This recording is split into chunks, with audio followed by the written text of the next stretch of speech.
देखिए, अखिलेश यादव को ये समझना चाहिए कि भारत के मुसलमानों का कोई ताल्लुक़ मोहम्मद अली जिन्ना से नहीं है।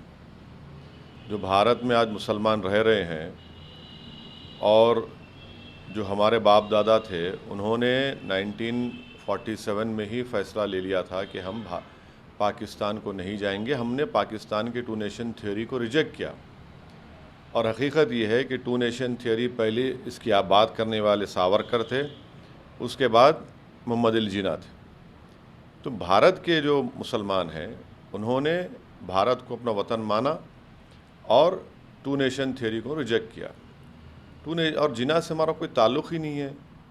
तो अखिलेश यादव को ये समझना चाहिए कि अगर वो इस तरह की बात करके समझ रहे हैं कि कोई तबक़ा या कोई हिस्सा या कोई वोटर इससे खुश होगा, वो तो गलती कर रहे हैं। उनको अपने एडवाइज़र्स को चेंज करना चाहिए या ख़ुद को उनको पढ़ना भी चाहिए। ये बात बिल्कुल सही है कि पाकिस्तान के क्रिएशन में मोहम्मद अली जिन्ना का सबसे बड़ा रोल रहा है। अब उसके पीछे क्या क्या है, तारीख़ में जाएंगे तो बहुत लंबी तारीख़ जाएगी, मगर ये इस्तेमाल करना और ये कहना है, ये तो अखिलेश यादव को मैं समझता हूँ कि उनको दोबारा कोई हिस्टोरियन के पास बैठकर हिस्ट्री पढ़ने की उनको ज़रूरत है। आपने एक बात कही है कि एक तबका खुश होता नहीं है, नहीं, मैं देखिए नहीं, है।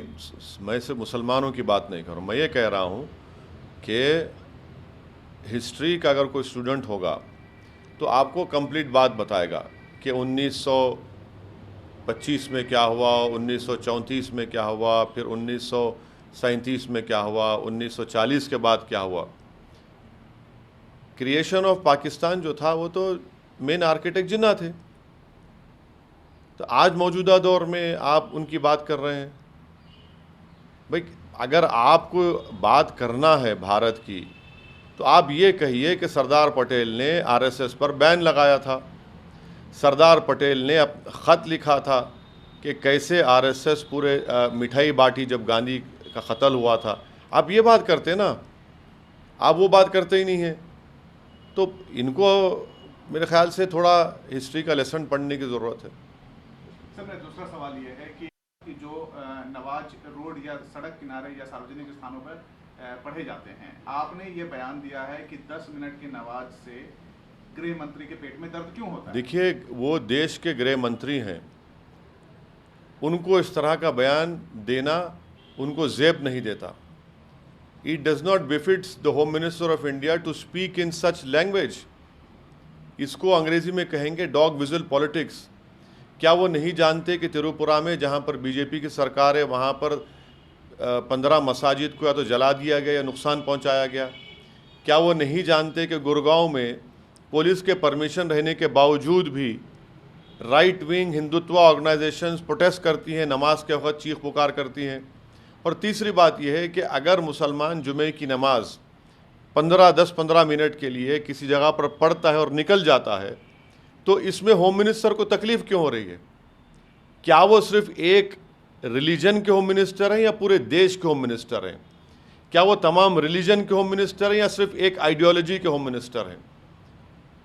कम से कम अगर उनको अटैक करना क्या है कांग्रेस पार्टी को, तो अटैक करें, मगर रिलीजन को क्यों लेके आते वो बीच में?